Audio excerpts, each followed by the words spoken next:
estamos em Santo André.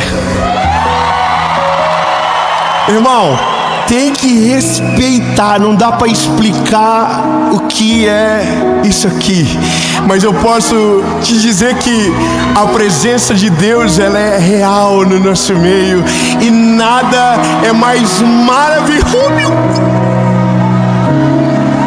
Vocês estão me deixando muito empolgado, talvez vai demorar mais a mensagem. E por falar em mensagem, a palavra de agora é: faça as pazes com o seu passado.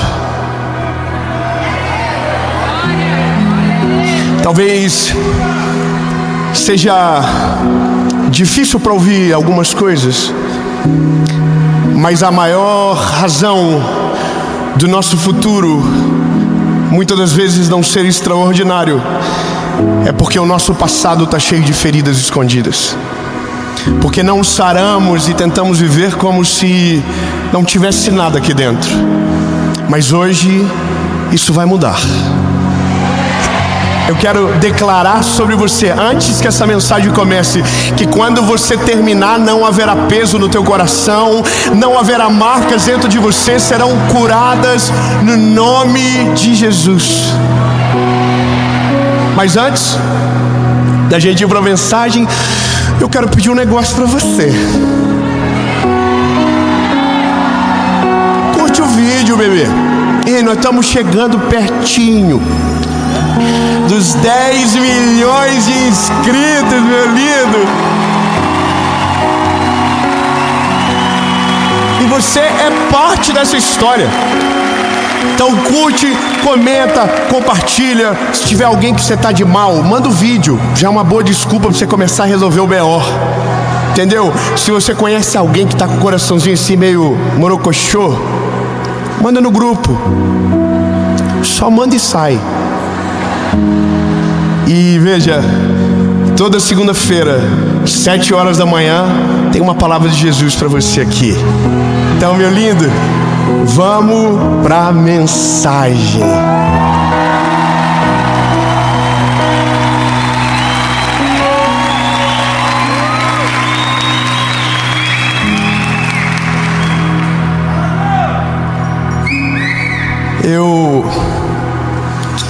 Essa semana que antecede a gravação, eu estava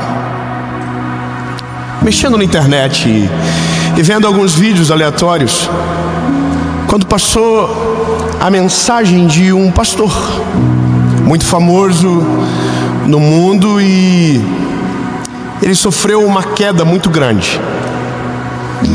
Ele traiu a esposa e veio a público, e o mundo todo soube.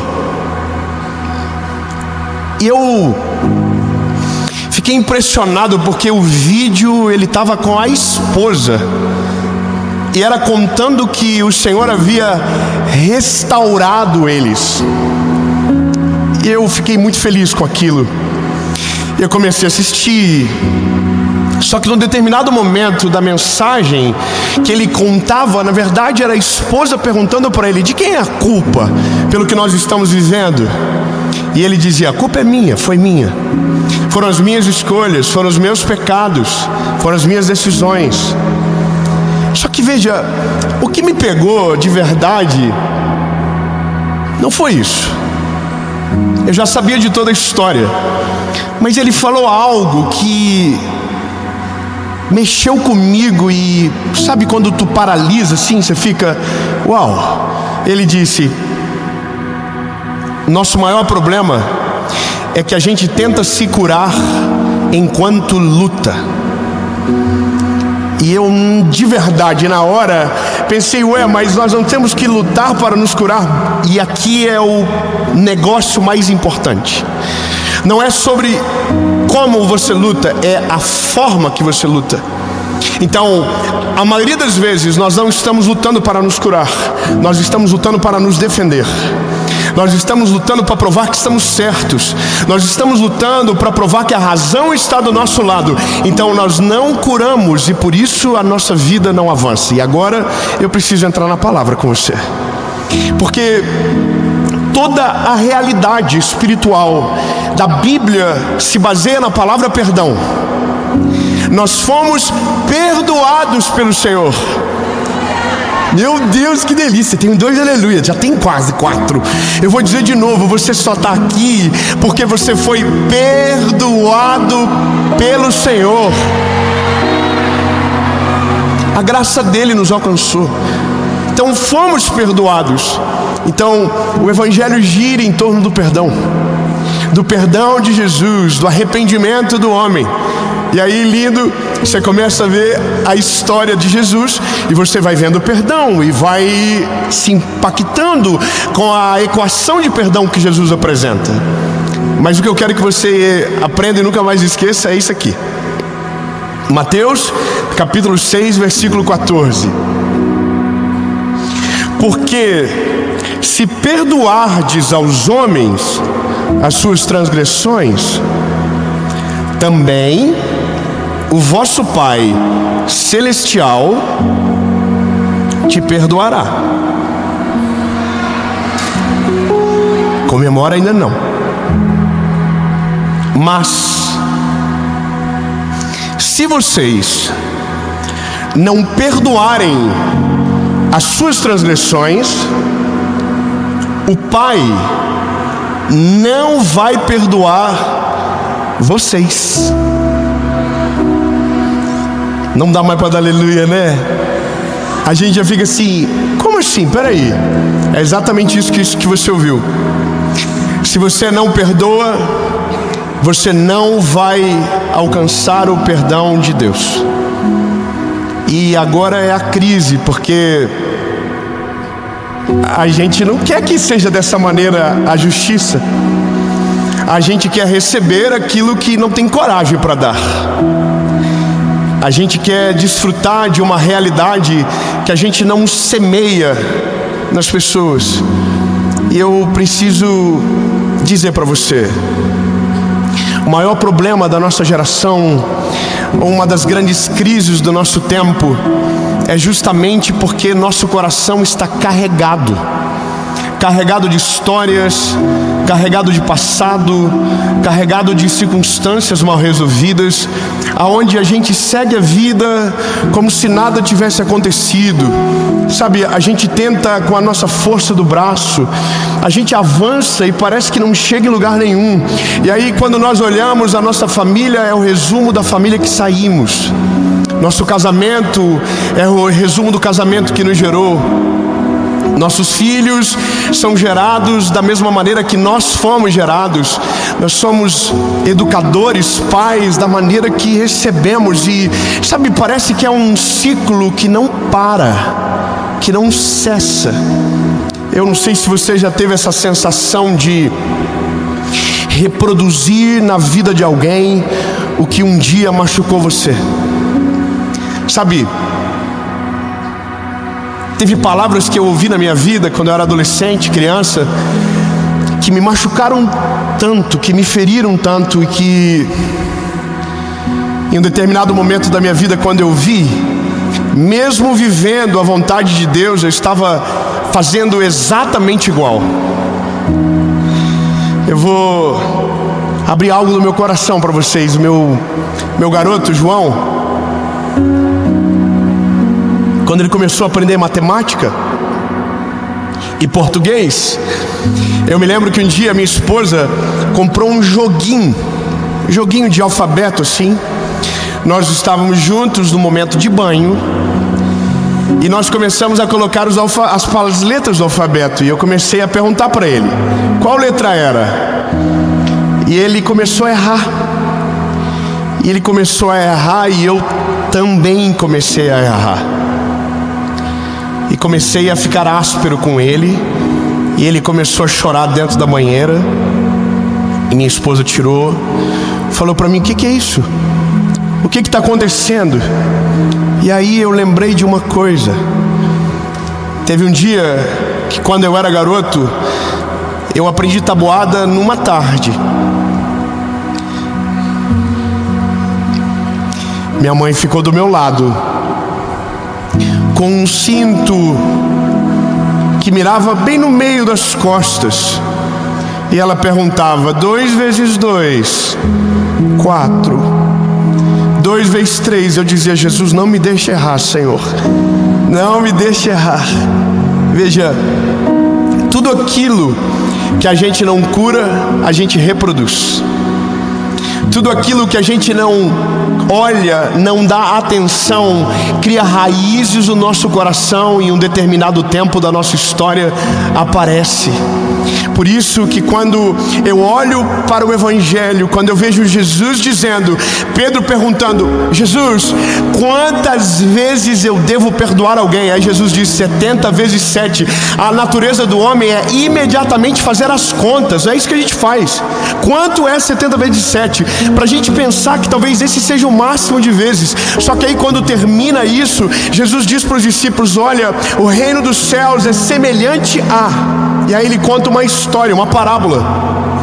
Um homem devia muito dinheiro, e a Bíblia diz que o servo daquele homem resolveu cobrá-lo. Então quando ele resolve cobrá-lo, a Bíblia diz que ele implora por misericórdia, porque os filhos teriam que ser escravos, a família teria que ser escrava, ele não tinha dinheiro para tanto. Então a Bíblia diz que o senhor daquele servo endividado disse para ele: a sua dívida está perdoada, você não deve mais nada. Só que a Bíblia diz que esse servo que devia e que foi perdoado, quando sai, encontra um homem que devia para ele. E quando ele encontra esse homem, a Bíblia diz que ele pega pelo colarinho e diz: me paga o que você deve. E aí a Bíblia diz que ele vai e denuncia para que o homem seja preso e a família escravizada. Só que essa conversa chegou no servo, no senhor do servo, sabe, no que havia perdoado. Chegaram para ele e disseram: lembra do servo que você perdoou? Pois bem, acabamos de ver ele fechando o pau na rua, dizendo que não ia perdoar. E aí a Bíblia diz que o senhor desse primeiro servo diz: pois agora prenda ele, e ele não sairá até que a dívida seja paga. Então, lindo, perdoar não é uma escolha, perdoar é uma obrigação. Eu preciso ser bem específico com você. Não importa o que fizeram, não importa o tamanho da ferida, não importa, perdoar não é uma escolha, é uma obrigação. Eu sei que isso te causa, sabe, arrepio, porque todo mundo que tem uma história de ferimentos não consegue acreditar de verdade no que eu estou dizendo. Sabe por quê? Porque vai dizer: é porque você não passou pelo que eu passei. Quantos de nós colecionamos dores e que a gente faz questão de nutrir dentro de nós? Então a gente não consegue viver o que Deus tem, porque o nosso coração está carregando tudo o que deveria ter ficado lá atrás. Lindo, eu tinha tanta coisa para carregar na minha vida, eu tinha tanta memória, eu tinha tanta palavra, que se eu quisesse eu me destruiria de maneira muito fácil. Agora, quando a Bíblia diz que se eu não perdoo, não sou perdoado, então isso me faz olhar para dentro de mim e tentar examinar aonde estão os problemas. E eu vou te dizer, quanto mais eu olho, mais eu acho. Quanto mais eu busco, mais eu encontro. E quanto mais eu encontro, mais eu resolvo. Quanto mais resolvo, mais leve eu fico. Quanto mais leve eu fico, mais longe eu vou. Mais as portas do futuro se abrem. A vida muda. Então, agora a questão é: você que precisa olhar para dentro de si e descobrir aonde estão os problemas. E aí eu vou ser pontual.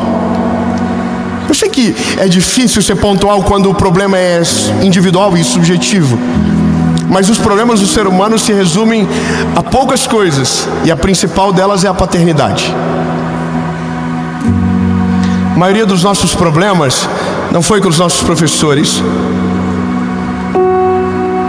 não foi com os nossos amigos, não foi com os nossos irmãos, foi com os nossos pais.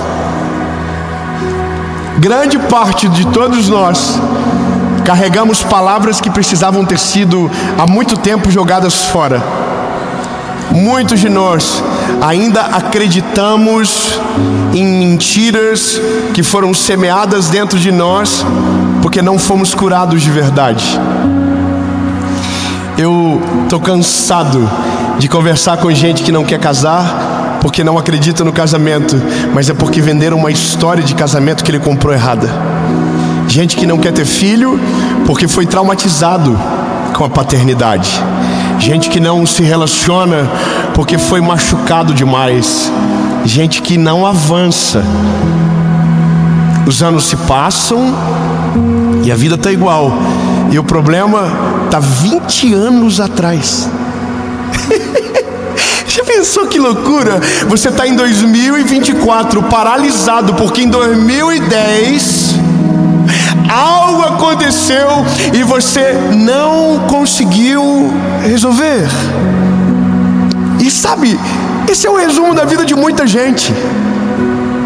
E quando o Senhor me olhou, me fez olhar aquele homem, e ele dizia: olha, não tente lutar antes de se curar. Ele estava dizendo: não tente ir para o futuro sem resolver o teu passado. Não tente correr na direção da vontade de Deus sem curar o teu coração daquilo que os homens te fizeram, porque uma coisa vai atrapalhar a outra, e você não avança se os seus pés estão algemados daquilo que deveria ter sido liberto.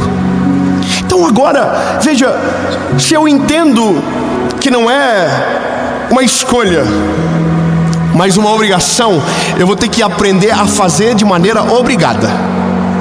Quem aqui a mãe obrigava a lavar a louça?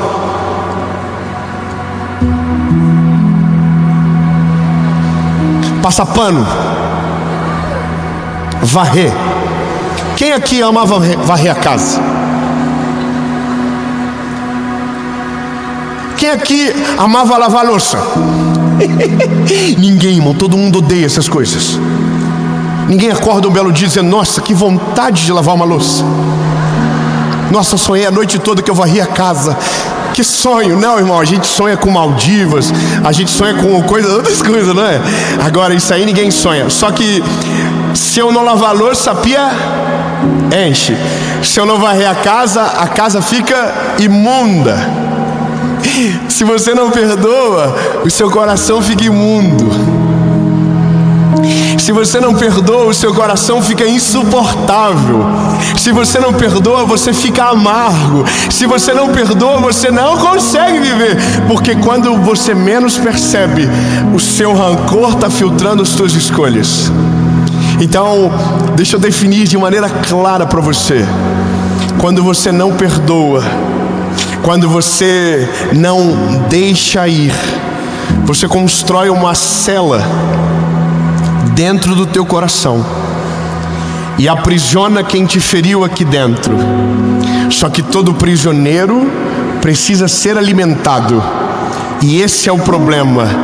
Você todos os dias, para manter ele preso, vai ter que voltar para alimentar. E o nome disso é ressentir. Todos os dias, para manter o ódio, você precisa lembrar da cena. E o prisioneiro só engorda na cela. Mas se você precisa e entende que para ser livre, precisa abrir as portas desse cadeado e mandar o prisioneiro embora, eu preciso te dizer: esse é o melhor dia da sua vida, não do prisioneiro, porque o peso sai de você. Quando você perdoa, é você que está livre. Quando você perdoa, é você que se liberta. Quando você perdoa, é você que purifica, é você que faz a faxina, é você que limpa. E essa é a parada. A gente pensa que se der o perdão, a gente está valorizando o outro. Não é sobre só isso, lindo. É sobre libertar você daquilo. Eu preciso cavar mais fundo. Eu vou cavar mais fundo, lindo. Eu vou te falar uma parada. Perdoar é uma parada absurda, porque a gente tem que declarar. Como é que eu explico isso? Isso é difícil, tá? Porque a primeira coisa que a gente diz é: se eu perdoo, eu preciso conviver?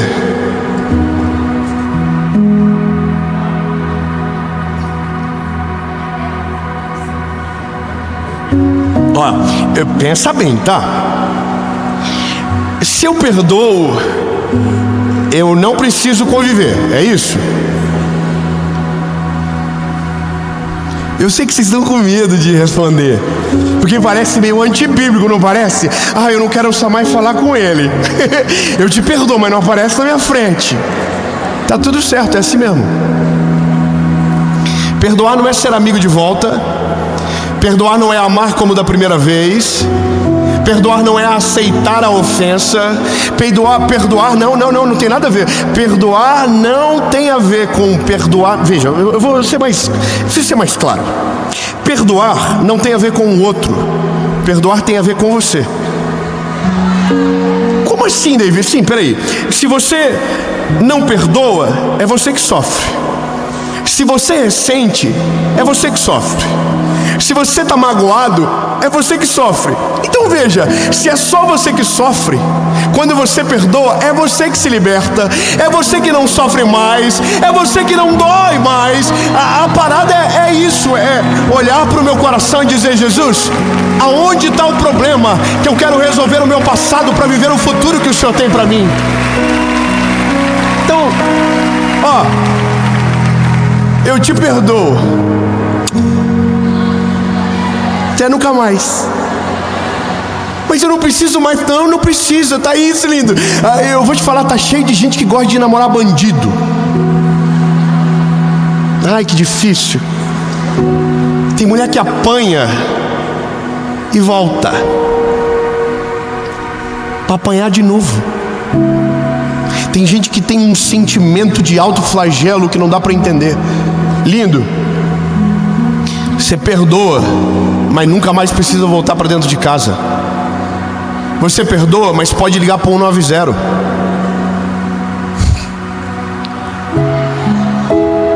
Ah, meu Deus, lindo, pelo amor de Deus. Dá uma encorajada em alguém que está morrendo de medo disso, hein, lindo?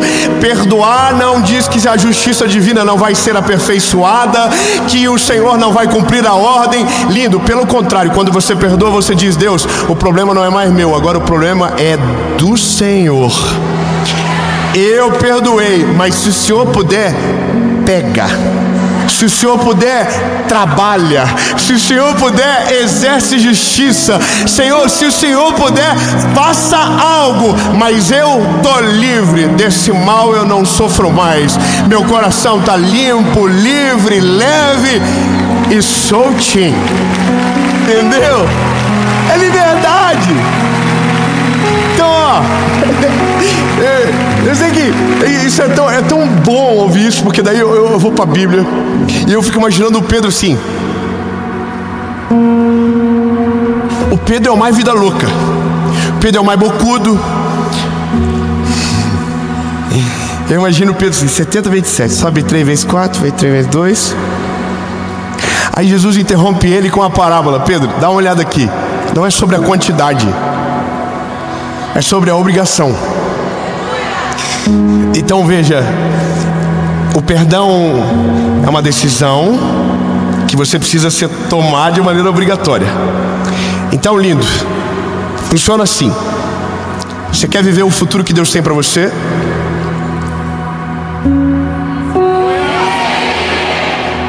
Não, vamos de novo então, vamos lá. Fiquei com medo. Você quer viver o futuro que Deus tem para você? Então, beleza. Volta sozinho no passado. Se precisar de ajuda, pede para ele ir junto com você. Olha tudo que te feriu, tudo que machucou você, tudo aquilo que te aprisionou, e diz: está perdoado. Se o perdão é para o seu pai, está perdoado. Se o perdão é para sua mãe, está perdoado. Se o perdão é para um amigo, está perdoado. Não importa para quem é, mas você precisa se libertar. Aí você faz as pazes com o passado e diz: pronto, agora eu posso seguir em paz. Aí você olha para o teu futuro e Deus diz: pode vir. Você perdoou, tem perdão para você também. Vem, bebê, vem. Agora deixa que eu resolvo lá. E você caminha do lado de cá. E aqui é onde a vida brilha os olhos. porque você só vive pesado se quer, você só vive carregado se deseja, porque se você deixar, Deus cura todas as feridas, Deus ressignifica todo o teu passado, Deus prova para você por A mais B que o que Ele tem para você não tem nada a ver da onde você saiu, que o teu passado não afeta o teu futuro, que as palavras de maldição não têm poder sobre você, e que o que manda de verdade é Ele, e que o que governa de verdade é a palavra dEle. Então você liberta, e eu vou te dizer, essa é a melhor sensação. Eu amo meu pai, minha mãe são minhas vidas, mas já orei para Deus matar meu pai. Mas sabe, eu liberei o perdão, e no dia que eu liberei o perdão, eu descobri uma coisa que você precisa saber. Eu imaginava que o dia que eu perdoasse, eu iria esquecer de tudo que vivi. Eu acreditei durante muito tempo da minha vida que perdão significava amnésia. Então, quer dizer que se eu perdoo, eu esqueço? E eu tenho uma péssima notícia para você. Perdoar não significa esquecer. Pelo contrário, você vai lembrar de tudo. Você vai lembrar de todos os detalhes. Só que uma coisa vai mudar. Quando você perdoa, você lembra e não sente mais a dor, porque agora está curado. Perdoar é lembrar sem sentir dor. Eu consigo dizer de tudo que vivi sem sentir a dor que senti no dia que estava acontecendo, porque agora meu coração está livre. Eu quero declarar no nome de Jesus que você vai voltar a falar da sua família de um jeito diferente. Você vai voltar a declarar bênçãos de Deus sobre a vida de quem perseguiu você. Você vai aprender que é só dessa maneira que a gente é livre. É só desse modo. Lindo, se você me fez mal, eu não quero carregar você dentro de mim, não. Se você me prejudicou, eu não quero levar você para outra firma no meu coração. Não, o problema é seu, lindo. Tá perdoado, segue a tua vida. Eu quero viver o que Deus tem para mim. Não importa, meu casamento não vai ter nada a ver, minha vida não vai ser igual, minha vida não vai funcionar na mesma rotina. Beijo, tchau, lindo, fica com Deus. Aí a pessoa diz, não, mas me leva junto. Não, mas eu quero que você guarde eu no coração. Tá guardadinho, mas na saída. Entendeu? Tão lindo. É tão poderoso isso, porque é só para você entender que não é um pedido essa mensagem, é uma obrigação. Então é você que resolve, é você que volta e diz, perdoado. Aí alguém diz, mas ninguém pediu. Perdão não dá para quem pede.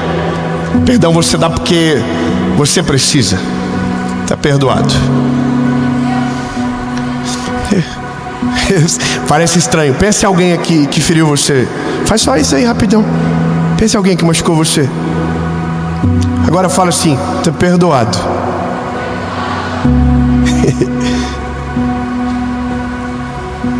Não senti muita verdade nesse tá perdoado aí não. Mas sabe, é dessa maneira que a gente vai limpando o coração. É dessa maneira que a louça sai da pia. É dessa maneira que a poeira sai do chão. Varre uma, varre duas, varre três. Então você vai dizer, hoje vai ser mais difícil, tá perdoado. Mas você vai voltar para casa e dizer, mas ele não merece.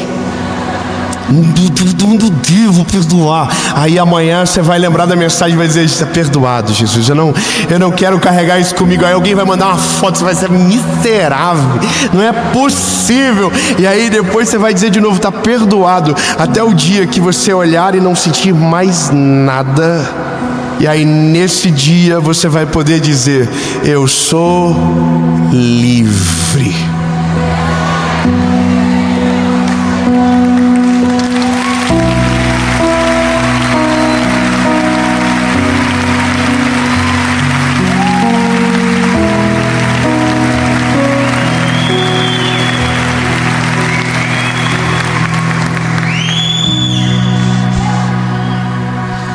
Eu vou orar, mas tem um recado para os irmãos aqui, para as irmãs. A Bíblia diz que se a gente está de mal com a esposa, nossa oração não passa nem do teto.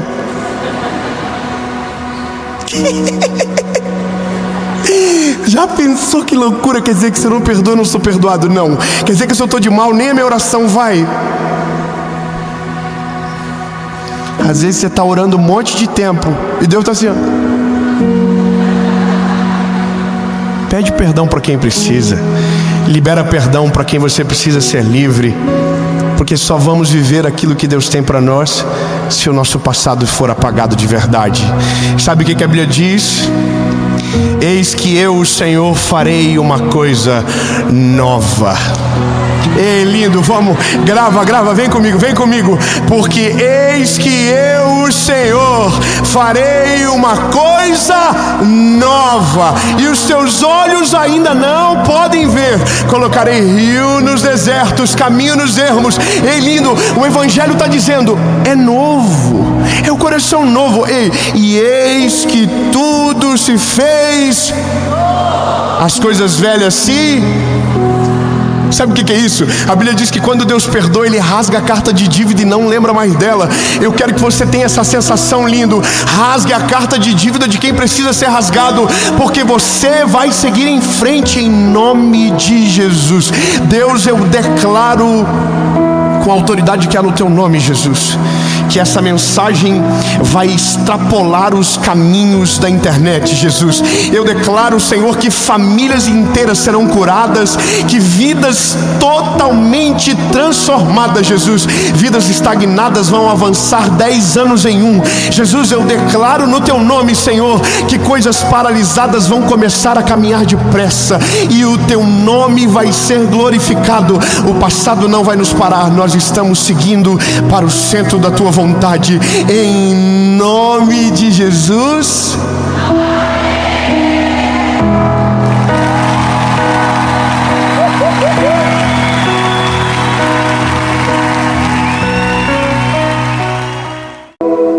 Fala, meu lindo, minha linda, tudo bem com vocês? Essa é a mensagem que marca o meio da série Decisão. E que bom que você está aqui com a gente. Aliás, nós estamos aqui toda segunda-feira, 7 horas da manhã, tem uma mensagem nova no canal. Se você ainda não é inscrito no canal, se inscreve, ativa o sininho, isso é muito importante. E se você ainda não curtiu o vídeo, já curte, porque depois esquece. E quando você curte, o YouTube entende que é algo relevante e manda para mais pessoas. E é sobre isso que se trata, que mais pessoas vejam, que mais pessoas sejam abençoadas. E de uma certa forma, é gratidão da sua parte, que inclusive é o tema dessa mensagem. De maneira grata, fazer isso para que a mensagem vá mais longe e mais pessoas sejam abençoadas. Então vamos fazer o seguinte, vamos para o vídeo.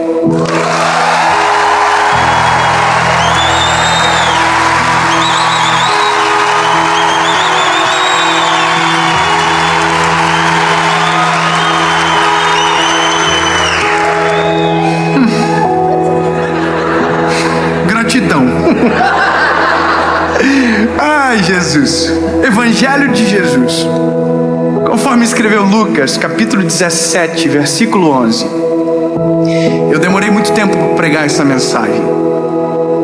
Eu precisei ser muito moldado pelo Senhor e perceber algumas coisas importantes para poder chegar aqui e falar sobre isso com você.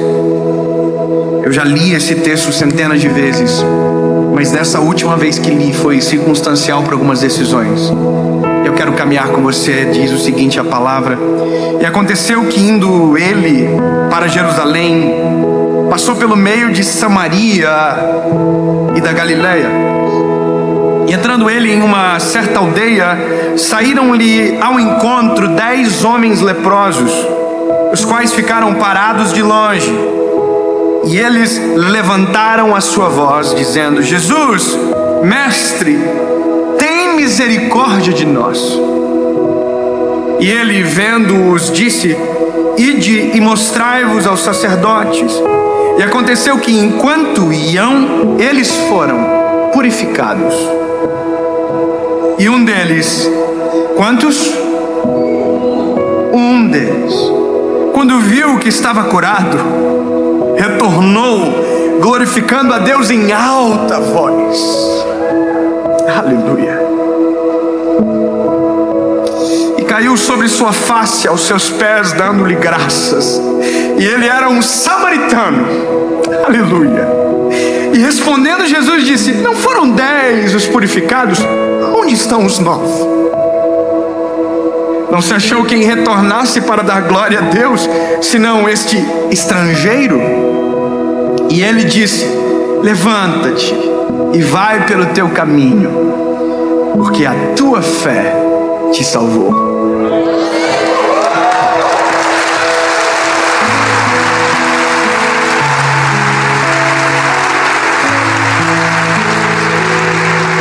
Eu fiquei refletindo nisso, nessa história específica e em tantas outras histórias bíblicas, de tantos milagres cujo qual a Bíblia contém, e me fiz algumas perguntas.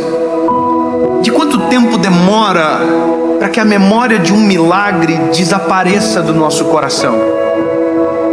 Quando a gente olha, por exemplo, Deus mandando maná para o povo, alimento do céu, quanto tempo seria possível para que aquele povo que comeu do maná esquecesse do sabor do maná e do que aquilo significava?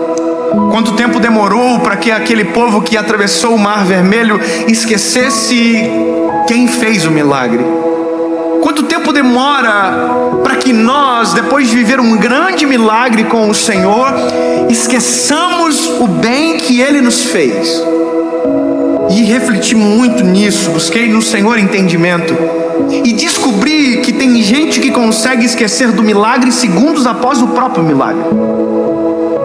E você vai dizer: não, isso é improvável. Não, isso é real. Isso é a verdade nossa. Nós, seres humanos, somos extremamente ingratos, e a nossa memória é tão curta que a gente consegue viver o milagre e um segundo depois não lembrar o suficiente para agradecer.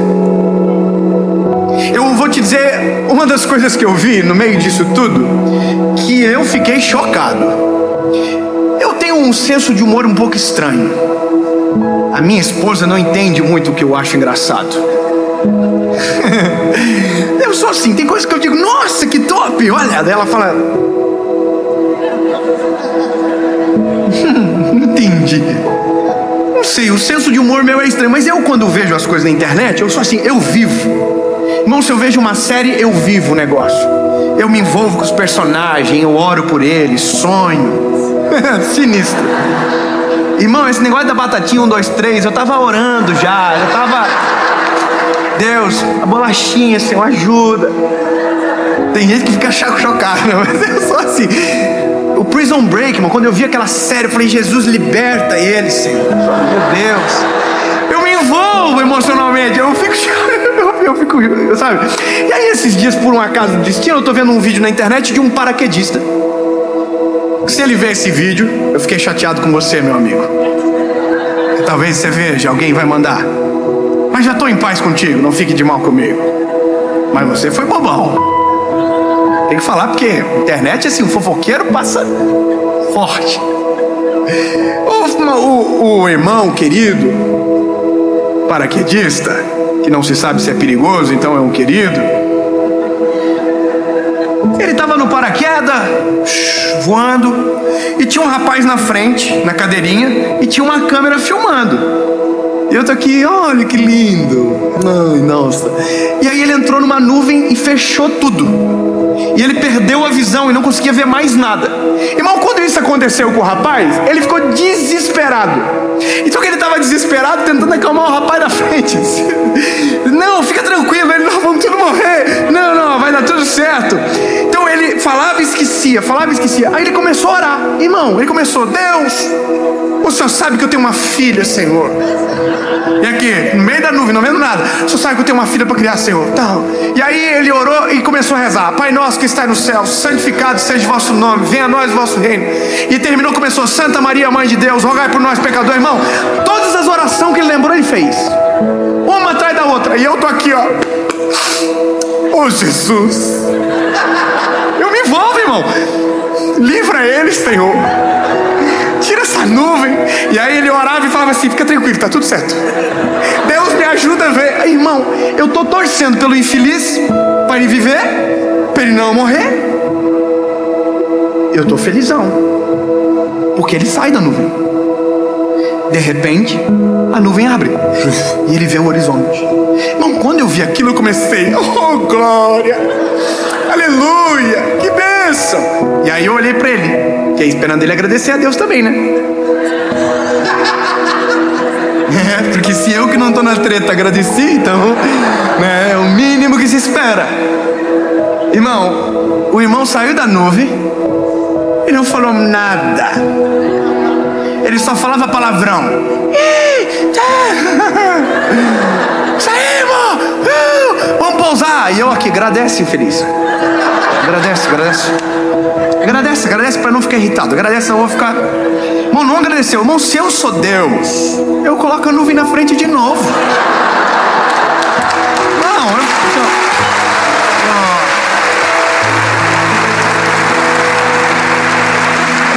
Imagina o rapaz aqui.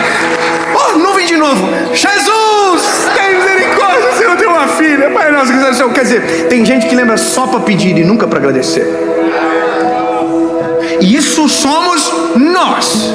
Quando eu olho o texto que li, isso é tão agudo, é tão dolorido imaginar o coração de Jesus vendo a cena. Porque primeiro, quando você olha e observa a realidade da doença, cujo qual eles estão querendo ser curados, é lepra. Eles têm lepra e a lepra os torna impuros. Então eles não têm contato com ninguém, eles não podem chegar perto de ninguém. Quanto mais se apresentaram ao sacerdote. Então todas as vezes que a Bíblia diz purificado, na verdade a intenção deles é: eles querem voltar à comunhão, a congregar, a ser parte da igreja. Eles querem, vir para a comunhão. E aí a Bíblia diz que eles veem Jesus passando. Jesus entra na Galileia, Samaria. Só que eles sabem a condição deles é impuro, eles têm uma sentença de morte sobre eles, eles vão morrer. Porque a lepra não tinha cura, hoje tem, mas não tinha. Naquele período não tinha, era uma sentença de morte, cujo qual a pessoa morria aos poucos. E morria da forma mais dolorida e triste possível, porque morria sem ninguém perto para abraçar, para estar junto, porque era impuro. Então a Bíblia diz que eles reconhecem quem são, por isso de longe levantam a voz e dizem: Jesus, se o Senhor quiser nos purificar, nós precisamos, tenha misericórdia de nós. E aí a palavra de Jesus é: vão e se apresentem aos sacerdotes. E a palavra diz que no caminho cujo qual eles iam para o encontro com o sacerdote, foram curados. Só que a loucura é que para chegar ao sacerdote, eles precisavam estar curados. Então eles sabiam que estavam prestes a viver um milagre, senão não seria possível contatar o sacerdote. E assim foram, e os 10 foram curados. 10 foram curados. Em alta voz clamaram: Deus fez o milagre, Jesus fez o milagre. Só que aí a gente tem uma frustração tamanha, que é a frustração do Senhor. Apenas um volta. Só que agora perceba que a dinâmica se altera. Quem volta já não age mais como da primeira vez. Se da primeira vez ele ficou de longe, agora ele já vem para perto. Ou seja, a gratidão nos aproxima do Deus que fez o milagre. A gratidão nos faz sentir o cheiro, nos faz sentir o perfume, nos faz poder tocar, nos aproxima de Deus. Se o milagre nos dá o testemunho, agradecer nos dá a comunhão. A gratidão nos dá intimidade, nos dá acesso, continua a conversa. Só que a loucura é que só um entendeu isso, e só um veio. Só que a Bíblia diz que ele vem tão cheio de gratidão, que da mesma forma que ele falou alto de longe, ele fala alto de perto. A Bíblia diz que ele levantou a voz, mas agora com a cabeça no chão, prostrado no chão, agradeceu ao Senhor. E a pergunta que Jesus faz para ele é: se 10 foram curados, por que só você veio? E agora Jesus dá um detalhe: você é samaritano. Samaritano era estrangeiro, não era do povo de Deus. Ou seja, talvez o que Deus menos esperava. Quando digo Deus, entenda Jesus aqui. O que Jesus menos esperava que voltaria para agradecer foi exatamente o que voltou para agradecer. às vezes Deus, eu fico imaginando o coração de Deus que tem expectativas ao nosso respeito, que opera milagres extraordinários e imagina o seguinte: olha, eles vão voltar, eles vão estabelecer a comunhão, eles vão, e a gente não vai. E o que menos se espera, esse volta, agradece, e aí ouve de Jesus: a tua fé te salvou, volta pelo teu caminho. Só que a lição fica: os 9 só tiveram uma oportunidade com Jesus e nenhuma outra mais. A gratidão, ela nos dá oportunidades maiores. A gratidão mantém a porta aberta. A gratidão mantém os céus abertos sobre nós. Quem não é grato encerra o milagre no dia que recebeu. Agora quem é grato dá abertura para o outro milagre, para a próxima provisão, para o próximo cuidado. Quem é grato volta, porque volta estabelece comunhão, e comunhão estabelece sequência. E aí, eu confesso para você, eu sou ser humano. E uma das coisas que eu mais tenho dificuldade na minha vida é ingratidão.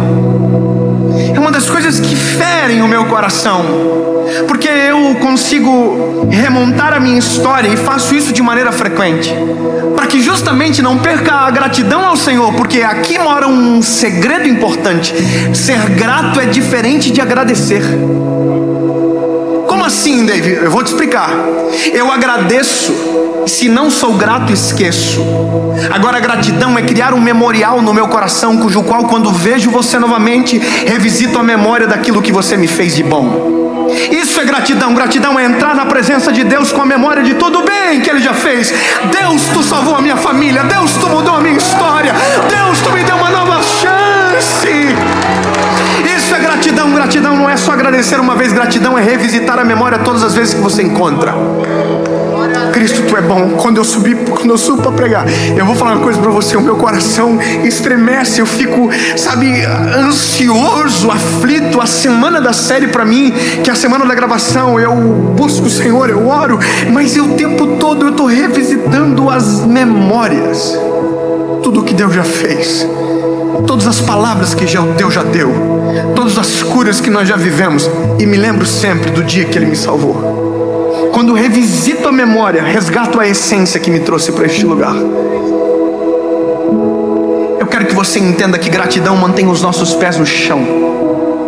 Gratidão nos mantém no chão no sentido de que a gente não perde a essência, não perde a pureza, porque a gente sempre vai ser obrigado a lembrar: quem foi que nos purificou foi Ele, e se não fosse o Senhor nós ainda estaríamos sujos. Só que da mesma forma que a gratidão se aplica com o Criador, a gratidão também se aplica com o próximo. E eu vou te falar, lindos, tem gente que vive vida medíocre e já foi abençoado, mas não voltou para agradecer, e a gratidão nunca se estabeleceu no coração. Eu não sei se você vê dessa maneira, mas eu crio expectativas e às vezes sou extremamente frustrado. Você já deu vez para alguém no trânsito e só esperou que ele desse pelo menos um... Todas as vezes que eu dou vez para alguém no trânsito, a pessoa não me agrada, eu tenho vontade de bater atrás, irmão. É uma coisa...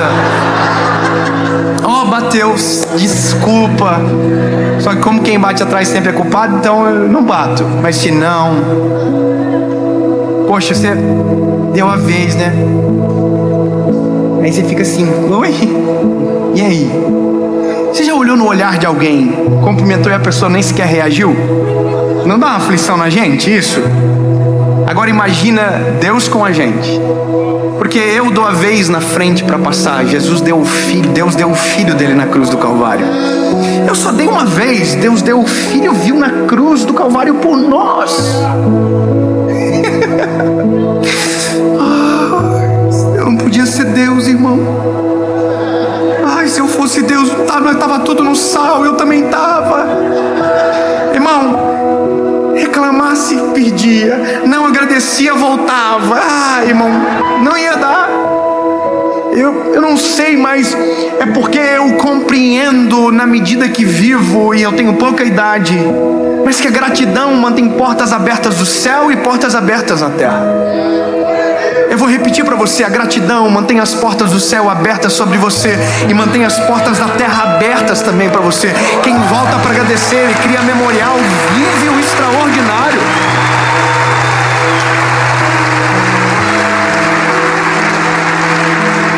Existem pessoas que quando abençoam alguém, fazem o caminho inverso do que é a gratidão. Cobram gratidão, e gratidão não se cobra. Quem dá tem que esquecer, mas quem recebe não pode.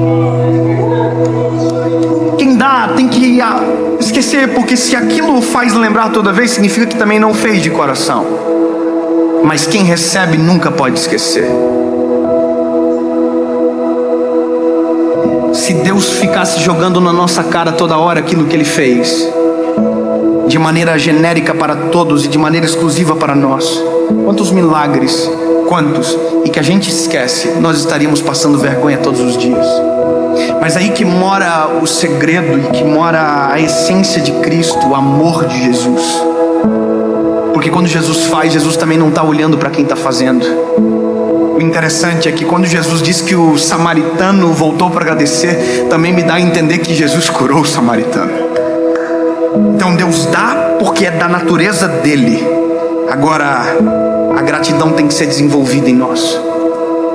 Recomendo a vocês que peguem a sua história, escrevam no papel e leiam uma vez por semana. Vão para a frente do espelho e conte o testemunho de vocês para vocês. Eu penso que isso mantém o nosso coração recordando em todo o tempo que isso é gratidão, um memorial na alma para não esquecer daquilo que é importante. Conectados com o Criador. Eu tenho 2 filhos, a terceira nasce agora. Mas sabe o que eu amo nos meus filhos? Quando eu dou um presente para eles e antes de abrir eles me agradecem. E eu faço uma pergunta que todo pai faz: quem foi que te deu? E eu amo ouvir eles dizerem: papai.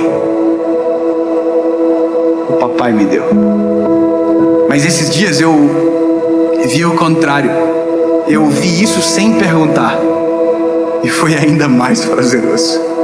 Meu filho pegou uma roupa de herói que eu comprei para ele. E ele falou para mim: papai, vamos vestir a roupa de herói, aquela que o papai me deu. Ele está dizendo: eu lembro, papai, quem me deu foi você. Eu não posso vestir aquela roupa na sua frente sem me lembrar que foi através de você que eu tenho aquela roupa. Tem gente que consegue desfrutar das bênçãos de Deus na frente de Deus, ignorando que foi Deus que abençoou. E eu termino aqui falando para você que às vezes clama por um milagre. Talvez a sua voz é alta para clamar, a sua voz se levanta para pedir, mas a mesma voz que se levanta para pedir vai precisar levantar para agradecer e criar a gratidão no teu coração. Eu tenho gratidão a muita gente na minha vida. Eu tenho gratidão a pessoas que sustentaram a minha família lá atrás. Sabe do que eu me lembro? Eu me lembro de quando eu estava construindo uma casa, que era o meu sonho, um irmão me ligar e dizer que ia me dar 50 sacos de cimento. Sabe o que eu me lembro? Eu me lembro quando ninguém me convidava e tinha amigos que ligavam para mim e convidavam eu para ir nas igrejas deles. E a gratidão me faz hoje ir em igrejas que não são relevantes, que não são grandes, mas porque o pastor delas, quando eu não era ninguém, me dava oportunidade. E quando faço isso, faço pelo amor ao ministério, mas por gratidão a quem olhou para mim quando ninguém olhava. E eu vou te dizer, meu lindo,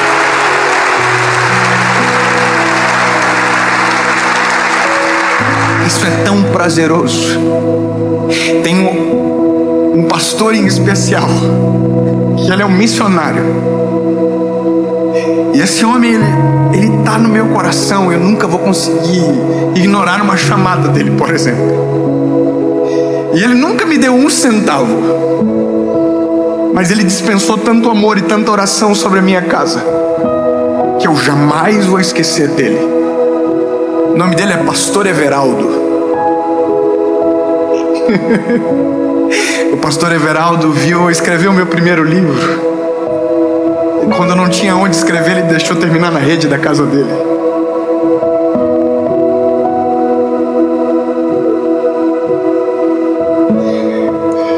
Parece simples para alguém, mas para mim fez tanto significado naquela época. Me deu tanta força, me aproximou tanto de Jesus, que hoje Não tem como eu ignorar Ele. Nem se eu quisesse, seria covardia da minha parte. Mas Davi, hoje onde tu escreve os livros? O que você faz? Aonde você pega? Não, esquece quem eu sou agora. O que eu não posso esquecer é quem eu era quando eu o encontrei. Antes de encontrar Jesus era um samaritano impuro. Agora depois de Jesus ainda é um samaritano, porém agora é puro. Nós não podemos esquecer quem éramos antes de Jesus chegar na nossa história. Nós não podemos esquecer as pessoas que passaram pela nossa história e transformaram quem nós éramos, com conselhos, com palavras, com bênçãos. Nós não podemos esquecer. Não esqueça de quem fez parte da tua caminhada, tirou pedras do caminho para você continuar andando, sabe, cuidou da tua casa para que você subsistisse, fez coisas que ninguém faria por você e elas ainda estão na sua frente. Não haja como se elas não fossem importantes, porque elas são essenciais, muito mais do que importante. E não se trata de agradecer, se trata de ser grato, ter um memorial no coração, que todas as vezes que você olhar para essa pessoa, você lembre todo o bem que ela te fez. Com Jesus é igual, para que todas as vezes que os nossos joelhos se dobrem, a gente se lembra que antes de pedir qualquer coisa, a gente tem que agradecer pelo tanto que já recebemos.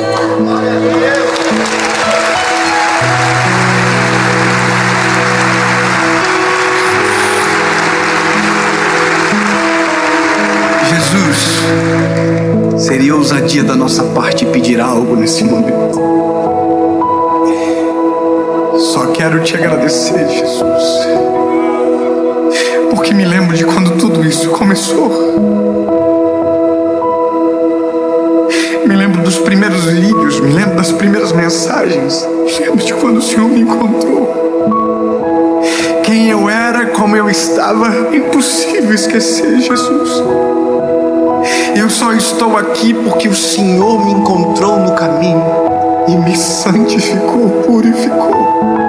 Jesus, eu só cheguei aqui porque tive homens e mulheres de Deus que investiram em mim, oraram por mim. Jesus, eu só estou aqui porque hoje, enquanto estava iniciando, a minha mãe estava de joelhos dobrados pela minha vida. Senhor, obrigado. Obrigado pela tua graça, pelo teu amor e pelas pessoas que o Senhor colocou na minha história. Obrigado por essa noite, em nome de Jesus. Amém.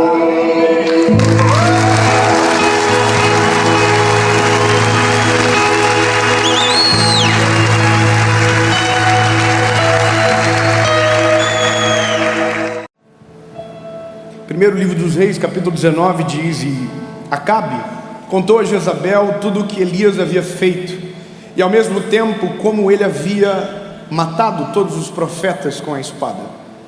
Então Jezabel mandou uma mensagem a Elias, e o mensageiro lhe disse assim: que me façam os deuses e outro tanto, se até amanhã a essas horas eu não fizer a tua vida como a de um deles. E quando ele ouviu aquilo, se levantou e foi escapar pela sua vida. Amém? Olha, para propriamente nós entrarmos na história de Elias, nessa história que nós lemos, que vai nortear a nossa caminhada, que é o nosso início de partida e o nosso ponto de chegada, eu quero trazer à luz algumas coisas para você concordar ou não comigo. E está tudo bem se você não concordar.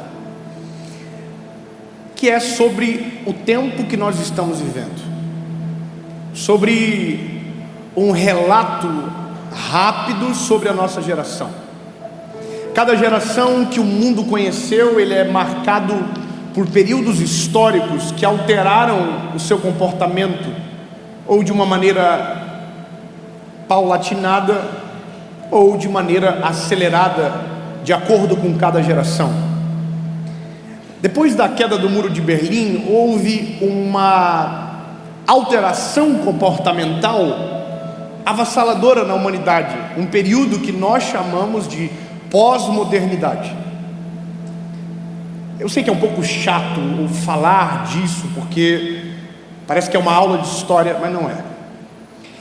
Essa pós-modernidade, ela trouxe muitas conquistas para nós.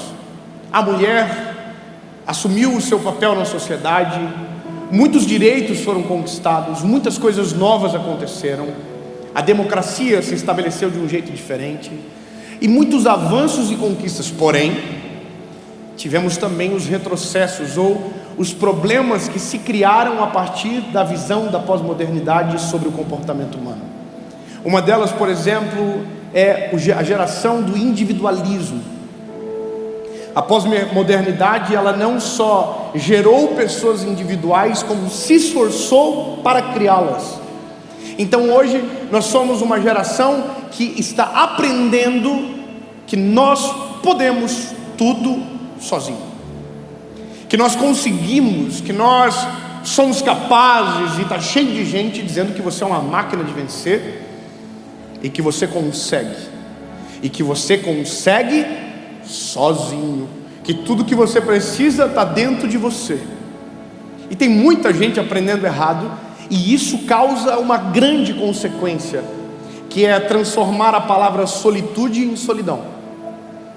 Nós somos uma geração que tem milhares de seguidores e poucos amigos. Temos 100 mil seguidores na internet e não tem uma pessoa para ligar se a gasolina do carro acabar.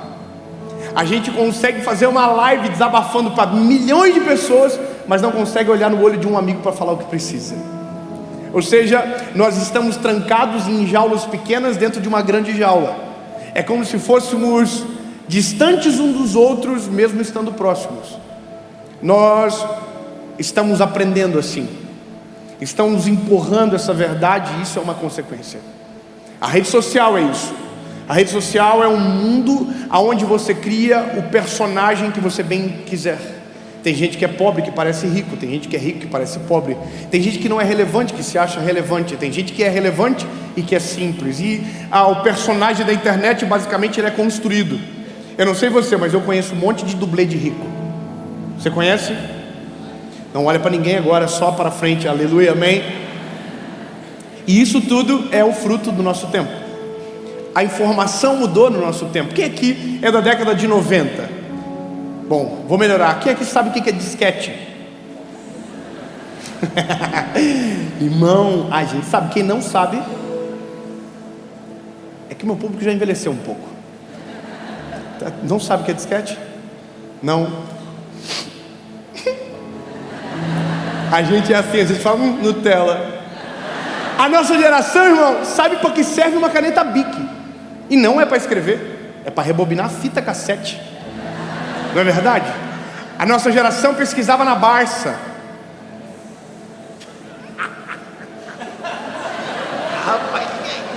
Mas nós somos também a geração da pós-modernidade. A geração que está vindo agora é o fruto da nossa geração. E a geração que está vindo agora já é diferente. A informação é no telefone, é rápido. Se demorar mais de 10 segundos, o pau tora, porque está um problema na internet. A gente, irmão, quando tinha internet, a gente colocava no Google, ia para a cozinha, tomava café, cozinhava, viajava para outro país, voltava, o site estava aberto. Glória a Deus, dá para começar a pesquisa. As coisas mudam, as gerações mudam, mas existem os seus problemas de cada geração.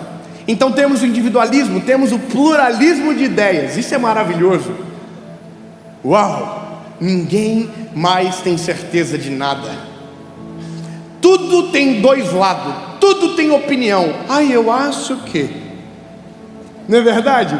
Nada mais é absoluto. Nada, nem aquilo que foi a vida inteira agora é mais.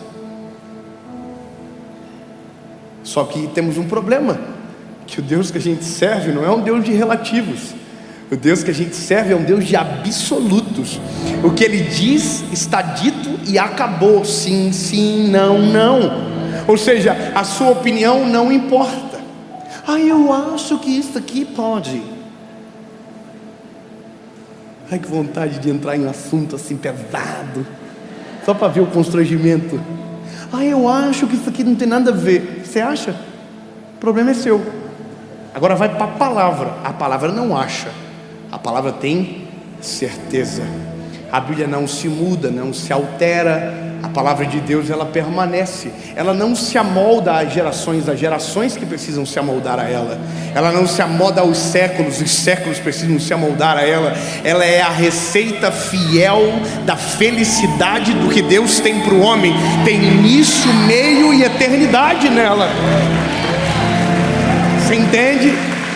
Então, sabemos os problemas, sabemos dessa parada do individualismo, sabemos do tal do pluralismo de ideias, dessas tretas, tudo que nós estamos vivendo. Tem uma política que é um caos, a gente tem as pesquisas que é um caos, a gente tem a televisão que só... irmão, é só confusão. E no meio dessa confusão, nós estamos. No meio do tiroteio, tem nós, querendo viver, só isso. E aqui eu começo trazendo a luz para você aonde é o nosso maior problema, ou de verdade aonde está a nossa maior guerra. E aí, lindo, por mais que apresentei campos de guerra, lugares de confronto, esses não são os lugares mais preocupantes para você lutar. O lugar mais preocupante para você lutar e vencer está dentro da sua cabecinha. Nosso maior campo de guerra, de batalha, está na nossa mente. A maioria dos seus problemas não são reais. Você criou aqui dentro. Você sofre aqui dentro. Está tudo aqui dentro. Tem gente que não dorme há dias. Porque oh my God, qual que vai ser da minha vida? Não aconteceu nada. Só aqui dentro. Tem mulher que sonha coisa errada do marido e o marido não fez nada. Isso é só um desabafo.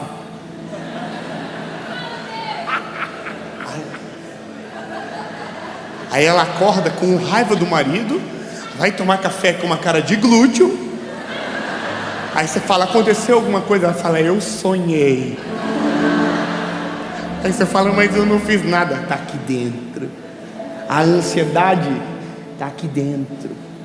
As nossas crises estão aqui dentro. As nossas misérias estão aqui dentro. Os nossos medos, os nossos traumas, as nossas construções estão aqui dentro. Veja, nós somos corpo, alma e espírito. Se você não consegue separar muito bem, vamos a partir da obra de Jesus. O corpo, quando Jesus entra, não muda nada. A gente sente fome, frio, sede, calor, tudo igual. O Espírito, quando Jesus entra, a Bíblia diz que a obra do Espírito é automática. Ele vivifica. Porque não vivo mais eu, mas Cristo vive em mim. Nosso espírito é vivificado. Agora a nossa alma, o rolo é maior. A alma é onde abriga a nossa personalidade e o nosso caráter. A personalidade que também é construída, por mais que temperamento a gente nasça, mas a personalidade é construída. Está aqui. Já ouviu alguém que fala assim, porque eu sou assim mesmo, eu falo na cara. Já viu? Que bonitinha. Não, se Jesus te pegar, isso acaba de primeira. Não tem esse negócio de eu falo na cara. Não, você fala quando é sábio falar. Provérbios 14:12 diz, como palavras ditas ao seu tempo, é como maçãs em salvas de prata. Porque eu não levo desaforo para casa. Se Jesus te pegar, você vai engolir em seco e vai aprender a virar a face. Você entende? Porque eu sou assim, eu nasci assim, vou morrer assim. Não, irmão, se Jesus pegar você, a sua alma é transformada. Sua personalidade, vem o caráter por cima para filtrar. Então você quer brigar? Quem é brigãozinho aqui? Bocudinho, brigão, bocudo, reclamão. Levanta a mão. Também sou, irmão. Também sou. Eu reconheço. Nós não somos fáceis, não. Só que o caráter de Jesus vem, pega essa personalidadezinha da gente, coloca dentro de um potinho de margarina, fecha e fala, quem manda aqui sou eu. Você entende? Então as nossas maiores batalhas não são reais, são aqui dentro. ou se tornam reais a partir daquilo que a gente tem dentro, das nossas construções, das fortalezas que a gente cria na nossa alma. Porque quando a Bíblia fala mente, a Bíblia está falando alma, é pneumo, é alma, é as nossas emoções. E sejamos sinceros, a gente é uma geração de emoções afetadas.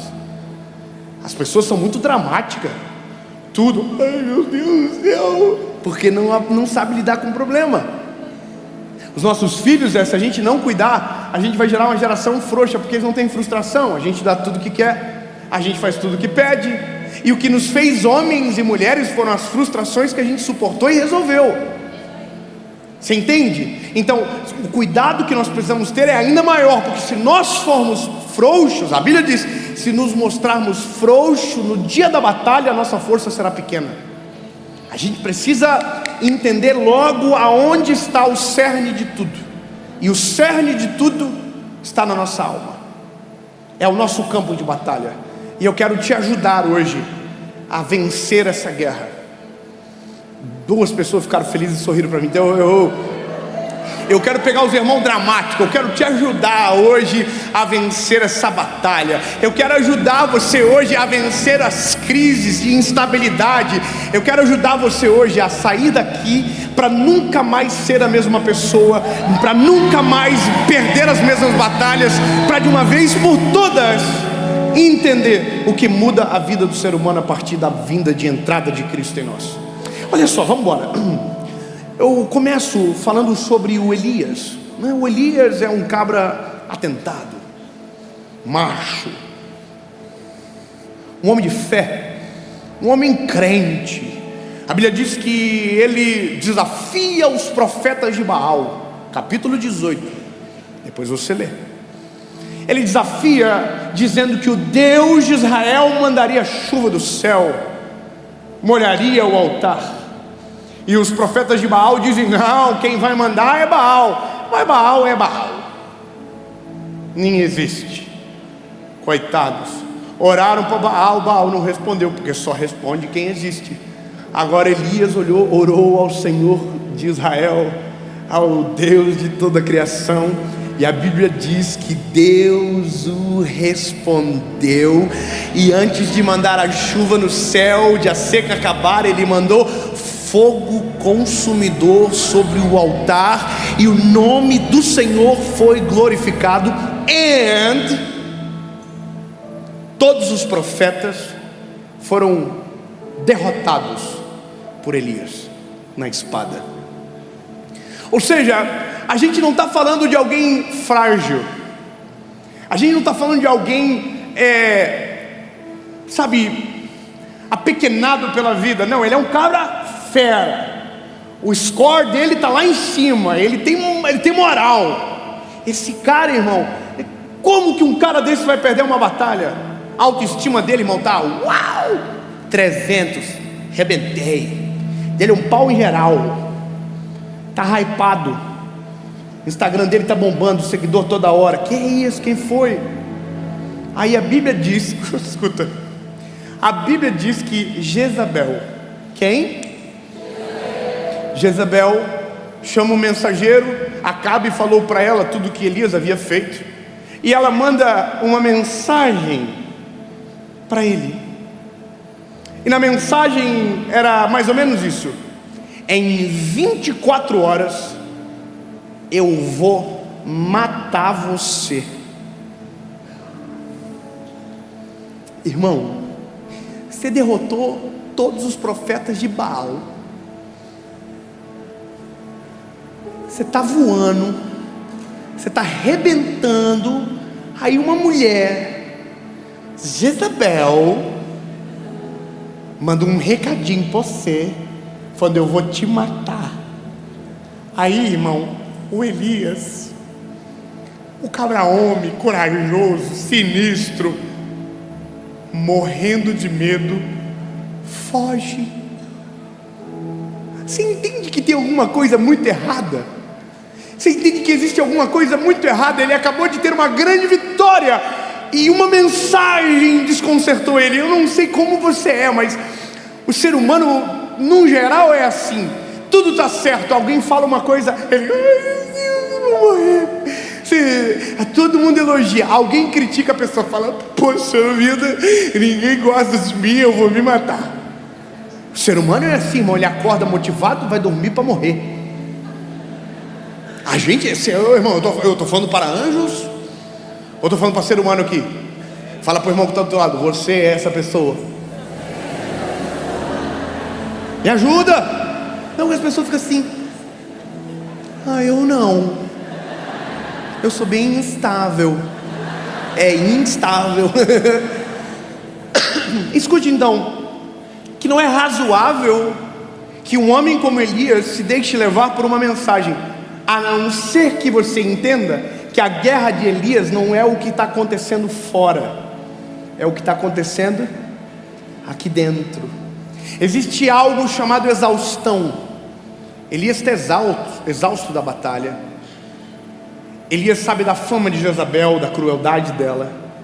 É uma soma de fatores que lá dentro da cabecinha dele alguma coisa disse: com os profetas de Baal você consegue, contra Jezabel você não pode. Deixa eu refrescar você, a sua cabecinha. Quando nós estamos passando por um momento de aflição difícil, ou seja lá qual for a razão do percurso da história, é na nossa mente que todas as derrotas começam. É na nossa mente que o milagre vai embora. É na nossa mente que o casamento acaba. É na nossa mente que a empresa vai por água abaixo. Não começa lá, começa aqui. Sabe, quando você está orando e Deus não está respondendo, porque sabe a hora, é aqui que o inimigo lança a flecha para dizer para você: Deus não te ouve, Deus não conhece você, Deus não se importa contigo, Deus não te ama. Ou seja, a derrota começa aqui, porque você pega e acredita na voz, e aquilo cria uma fortaleza, aonde se Deus demora é porque Ele não existe, aonde se Ele demora é porque Ele não te ouve. Você entende? E aqui a gente começa a perder, e essas batalhas vêm para fora, e a derrota é certa. E eu quero que você compreenda junto comigo, porque essa palavra antes ela me pegou, o porquê que a nossa alma ela é tão suscetível a essas vozes. Por que às vezes estamos morrendo de medo sem nenhuma necessidade? Porque às vezes não conseguimos controlar a nossa ansiedade mesmo sabendo tudo que Deus já fez. Porque andamos tão aflitos? Porque te abates, ó minha alma? Por quê? E a resposta é muito mais simples do que você imagina. Porque a maneira que você alimenta a sua alma é frágil. Porque você cuida de tudo e esquece do principal. Sejamos sinceros, a geração do nosso tempo é da cultura do corpo, do culto ao corpo. Todo mundo está mais bonito no nosso tempo, sim ou não? Os botox, não é verdade? Eu uso, irmão. Eu falo, pelo menos eu falo. Tem gente, é natural. Não, é botox. E venceu, eu vou fazer. O problema é meu. Tem o crescimento. Não é verdade? As irmãs chegam do nada em casa, com a boca grande. Aí você fala, o que aconteceu? Uma abelha? Não é verdade? A pessoa, não, é natural. E os homens com o queixinho tudo quadrado? É que eu faço exercício pro maxilar. Não, irmão, e eu não estou falando que tem nada errado nisso, tá? Não tem nada a ver não. Só, a gente vai ter um problema daqui a pouco, só os filhos nascendo, e não é a cara de ninguém. Mas isso a gente resolve depois, né? Não tem a boca da mãe, a criança, não tem o queixo do pai, não, os queixinhos fininhos. Mas aí a gente resolve depois. A gente cuida do corpo, irmão. A gente tem a saga da dieta. Porque eu vou fazer dieta. Porque segunda-feira eu vou começar. Aí frango, e batatas, e frangos, e batatas, e frangos com batatas e outros frangos. E a gente fica com nojo daquilo. Em uma semana você não quer mais, vai pro McDonald's e se afunda. É verdade, mas a gente está cuidando o tempo todo. A gente está olhando pro corpo. Porque o corpo a gente olha no espelho. A nossa alma a gente olha onde? Então a gente vai para frente do espelho e diz: oh meu Deus, eu preciso melhorar. Oh, isso aqui, que é isso? Dá para carregar muita coisa, pochete. E aí a gente cuida do corpo. Agora, da alma, como que a gente cuida? Quer ver uma coisa? Vamos fazer um exercício rápido. Qual foi o último livro que você leu? Qual foi a última vez que você orou?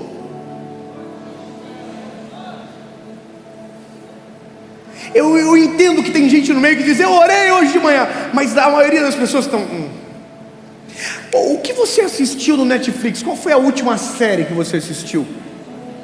Qual foi o último filme edificante que você colocou para você ver com a sua família? Quem são as pessoas que você anda e os assuntos que você conversa? Quais os grupos que você está? Porque tudo isso é o que vai para a tua alma, é tudo isso que vai para dentro de você. Irmão, eu fiz um experimento com meu filho, com o João. O João estava assistindo um desenho muito maneiro, mas não era para o tempo dele. E eu comecei a perceber que o João estava ficando muito nervoso. Ele reagia muito rápido. E aí eu fiz um teste. Eu tirei uma semana o iPad dele, ele virou outra criança. Eu tirei aquele desenho, fiz algumas regras: não usa de manhã, usa final da tarde, assiste que o papai viu primeiro e agora ele vê. Não é mais o mesmo filho. Sabe por quê? Porque o que entra na alma dele vai para a mente dele. O que entra na mente cria barreiras, cria fortalezas, cria paradigmas que só Deus para conseguir destruir depois. Então, meu lindo, a gente cuida de tudo e não cuida do mais importante que muda a nossa vida. Está cheio de gente que fica que nem um bobalhão na internet 24 horas por dia. Olha quanto tempo você fica na internet. Abre lá o teu telefone e vê nos relatórios quanto tempo você fica vendo coisa inútil. E desculpa eu ser sincero com você, meu lindo, mas eu preciso ser responsável com a minha geração. Tira o que te afasta de Deus da frente dos teus olhos, muda aquilo que te atrapalha, tira para longe e coloca, substitui por coisas que vão alimentar a tua alma. Irmão, se for para assistir algo, assiste algo que te aproxima do eterno, assiste algo que te edifica, que te coloca, que te agregue valor. Irmão, eu assisti um filme essa semana, Mãos Talentosas. Assisti um filme, eu gosto de filme que me faz querer, sabe, abraçar os filhos, passar o cerol na esposa, fazer alguma coisa que me motiva a ser melhor. E esse eu assisti, irmão. A mãe falou para os filhos: se vocês pararem de assistir televisão e ler livros, é vocês que vão estar na televisão. Eu falei: uau, é isso, sabe, coisas de valor. Então eu só estou dizendo, cuida do que você coloca. Eu não vou ficar falando A, B, C ou D, porque a gente não tem como nos arrancar do mundo, mas a gente tem como ser uma embaixada de Jesus na terra. Você entende? A gente pode estar no pior cenário, mas o coração está cheio, transbordando da presença de Deus. Não importa, irmão, você vai ouvir, desenrola, bate, joga de ladinho, o Léo Santana vai dançar toda hora, e o mundo segue assim, cada um com seus problemas. Mas o problema é o que você faz a partir daquilo. É como você segue a vida. É carnaval lá fora, irmão. Carnaval significa festa da carne. Não tem lógica você sair daqui e ir para lá. Ou não tem lógica você vir de lá para cá. Até tem, mas não pode voltar. É decisão. Eu falo para uma geração que às vezes divide o coração, acredita em tudo e não acredita em nada, que divide a adoração, adora um, adora outro. Não, irmão, o Deus nosso é um Deus de absoluto. Quando Ele entra, Ele é exclusivo. Eu estou lendo o Velho Testamento e ouvi uma fala essa semana que eu achei maravilhoso. Deus disse: eu sou um Deus ciumento. Ele está falando para mim, para você: eu não divido você com ninguém, vocês são meus. Eu quero entrar e ficar morando aí dentro, controlar tudo para mudar a tua vida para melhor. Quando Ele entra, Ele transforma a nossa vida de verdade.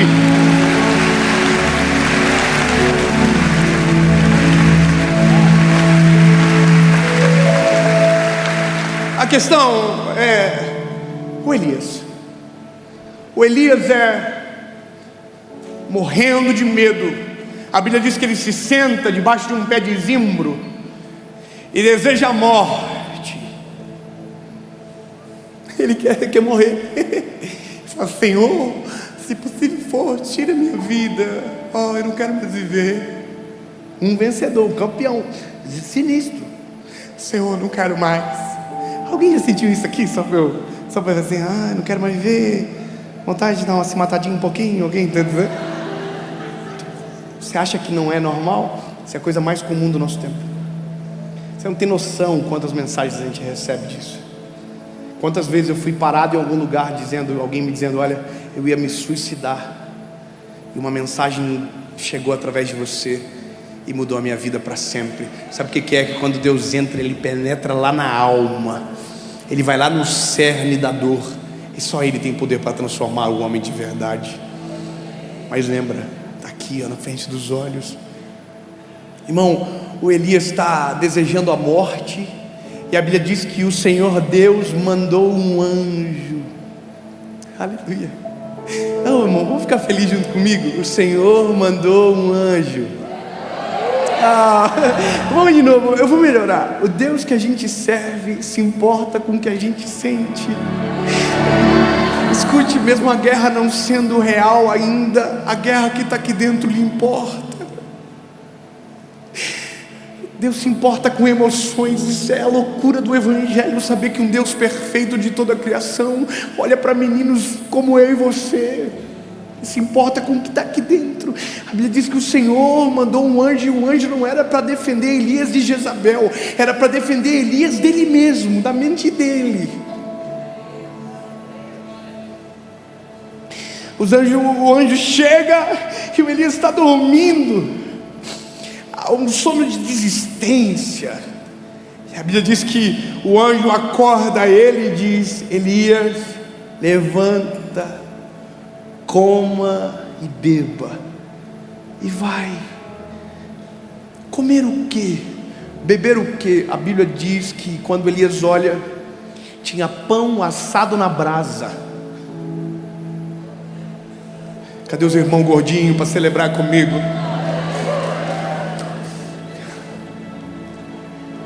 Manteiguinha sinistra, só dá uma queimadinha assim, pá. Jesus, isso não engorda, Senhor, vamos embora. Irmão, é que tudo tem significado na palavra, nada é em vão. Tem água e pão. Deixa eu refrescar a tua memória. Jesus é a água da vida. Quem beber dessa água nunca mais terá sede.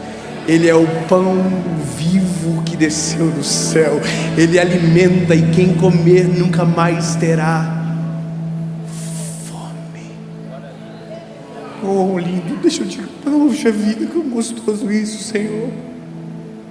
Quantas vezes nós fomos sustentados pelo Senhor no meio das nossas batalhas.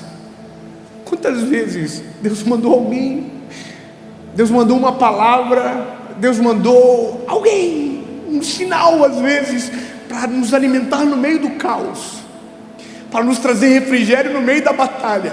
Só que parece-me que às vezes o refrigério acaba e a batalha permanece, porque ela está aqui, ela não é vencida totalmente. Então a gente deixa, a gente consegue conviver com a incredulidade, a gente consegue conviver com a insensatez, a gente consegue conviver com a ansiedade, a gente consegue conviver com medo, e a gente vive uma vida assim, sempre com uma obra inacabada, sempre com pequenas experiências com Jesus que produzem refrigério, mas a desistência no meio do caminho.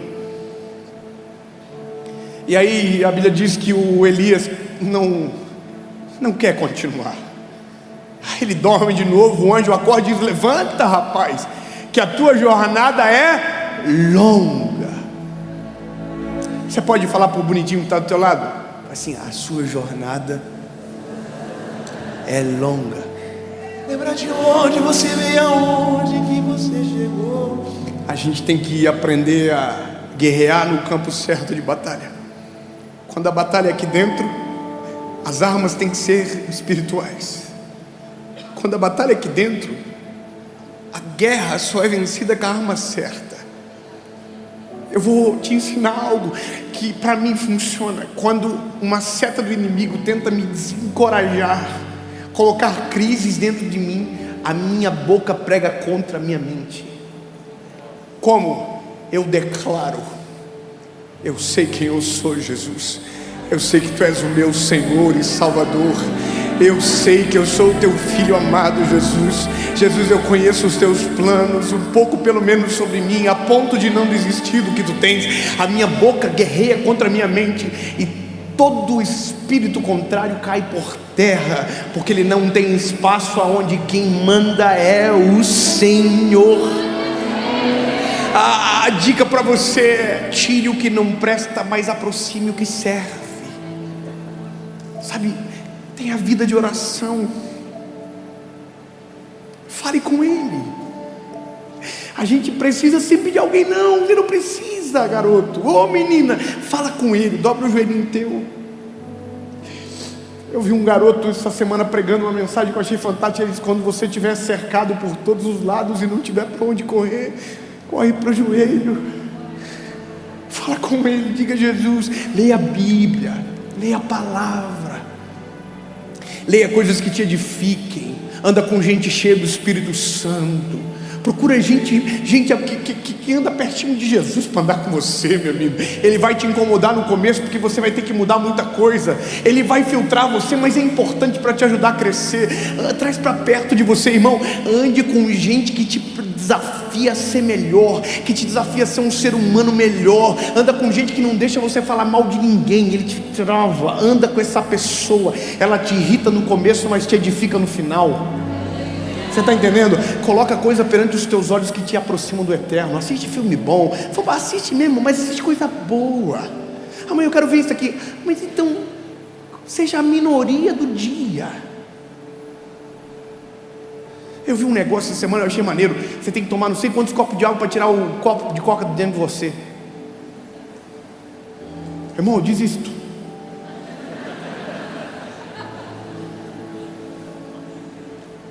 Já fui para 0,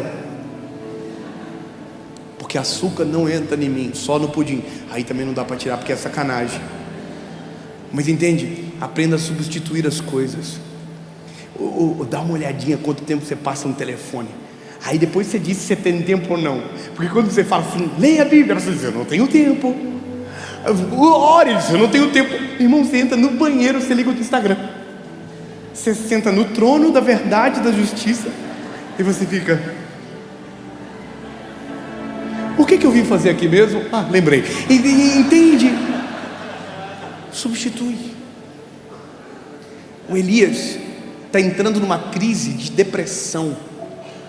É um dos homens que a Bíblia deixa claro que ele está tendo uma crise de angústia profunda, que se assemelha a uma depressão.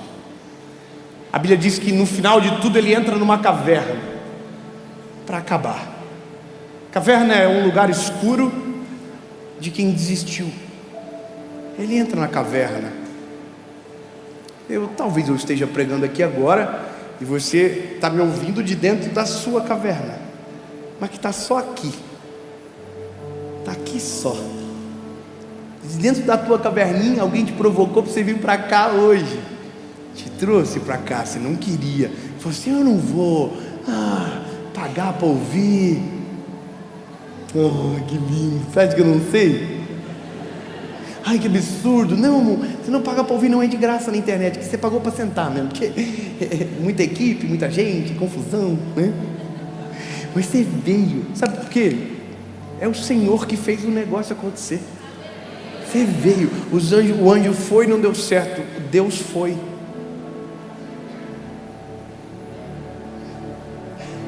Ai, que bom. Ufa, meu Deus, nossa, ninguém deu moral para Deus entrando na conversa. Deus mandou um anjo, não virou. Deus foi.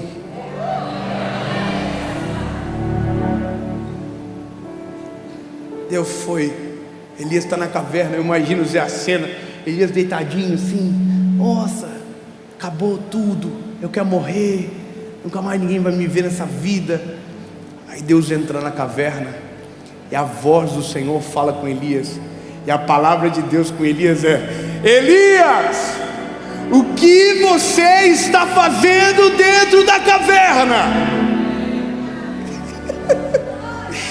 Sabe, Deus está perguntando para ele, porque mesmo sabendo a resposta, quer que Elias entenda que não haja motivo, não tem motivo. Ele está dizendo, não tem motivo para você estar aqui, Elias. O que você está fazendo aqui? E o Elias está dizendo, eu quero morrer, Senhor. Ele diz, nada, rapaz, levanta, sai dessa caverna, porque o teu caminho é longo. Eu não sei você, mas para mim agora só resta uma pergunta. Ok, Elias saiu da caverna, e o que aconteceu? Jezabel pegou ele ou não pegou? A minha cabeça, irmão, é muito infantil às vezes. Eu fico pensando assim, a Jezabel escondida atrás da caverna, pensando, esperando os soldados dela para dar-lhe um pau no Elias, para arrebentar com ele. Só que quando Elias sai da caverna, a Bíblia diz que acontece uma coisa. Jezabel falou, eu vou matar você até o outro dia, 24 horas eu vou matar. Em 24 horas eu vou matar. Sabe o que aconteceu? Passou 24 horas.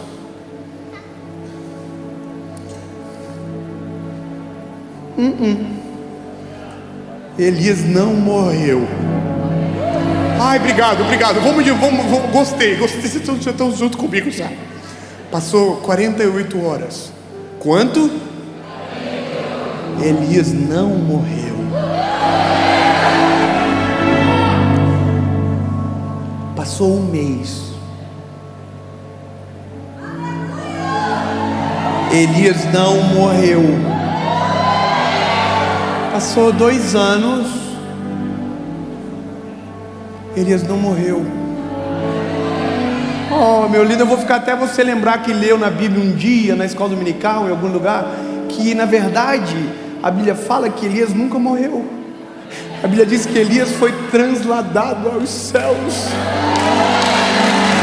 Ei, a palavra de Jezabel nunca se cumpriu. Elias não morreu. A Bíblia diz que ele foi transladado em um redemoinho aos céus. Oh, irmão, eu sei que é coisa demais para uma noite só, mas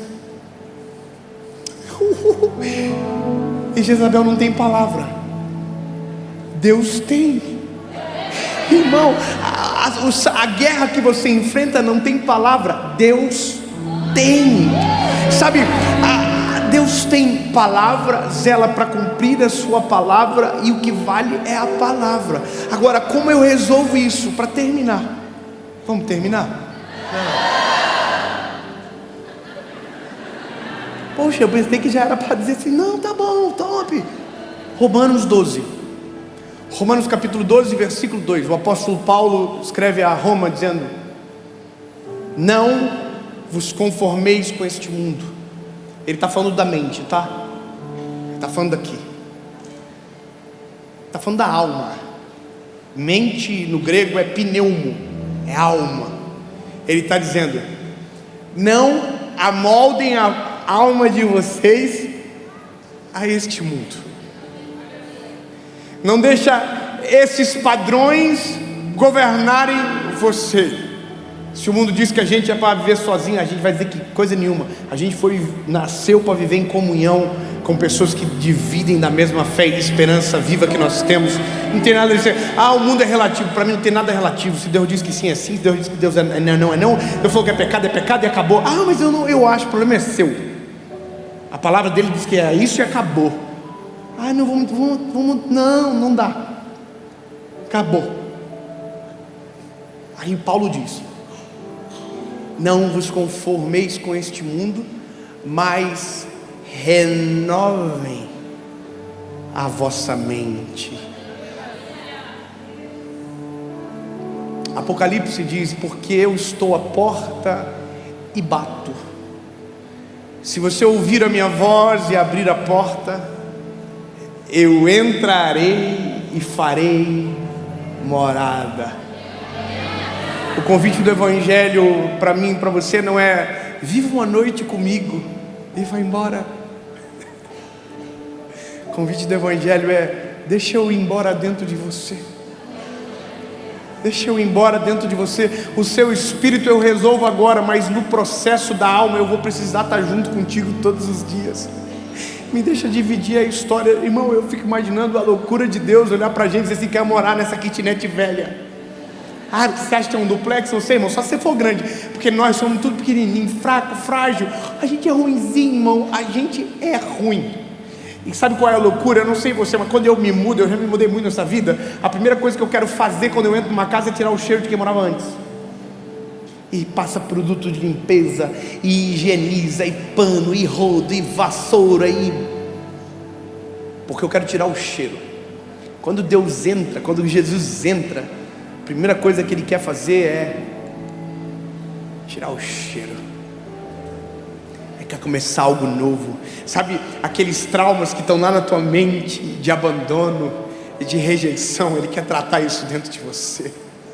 Ele precisa estar com você, mas se Ele entrar, tudo isso vai embora. Sabe, aquela ansiedade persistente que às vezes te governa, quando Ele entrar e morar, Ele vai tratar todas as fortalezas que durante a tua vida você levantou. Sabe, todos os traumas, todos os bloqueios, todas as razões equivocadas. Quando Ele entra, Ele começa de maneira sistemática, paulatinada, progressiva, a trabalhar dentro de nós. Hoje eu sou um Dave, amanhã, em nome de Jesus, serei outro. Serei melhor, mais sensível, mais temente. Aí depois de amanhã eu vou ser melhor. Enquanto for moradia dele, a cada dia que passa me pareço mais com ele, me pareço menos com o mundo, mais com quem me salvou com sangue precioso. Aí a Bíblia completa, e aqui você pode ficar bem feliz. Romanos 12:2 diz: não vos conformeis com este mundo, mas transformai-vos pela renovação do vosso entendimento. Então vocês vão experimentar a boa, perfeita e agradável vontade de Deus. Aleluia.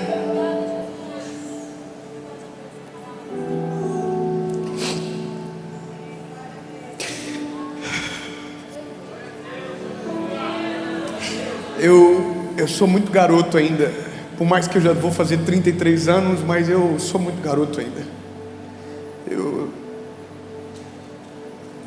Mas me pesa uma responsabilidade.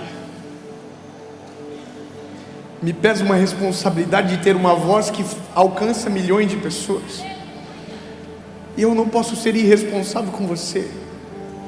Eu preciso te dizer a verdade. Eu não quero te fomentar a viver encontros. Eu quero que você aprenda a viver uma vida com Ele.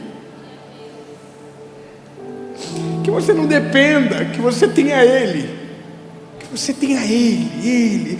Você não depende de mim. Sabe, você não depende do próximo que sobe, nem do que veio antes. Você depende dele. A batalha está aqui dentro. É Ele que te ajuda, é Ele que governa, é Ele que faz o negócio acontecer. Quando alguém diz: David, você mudou a minha vida, eu tenho que dizer: lindo, não mudei nada. Eu não tenho poder para isso.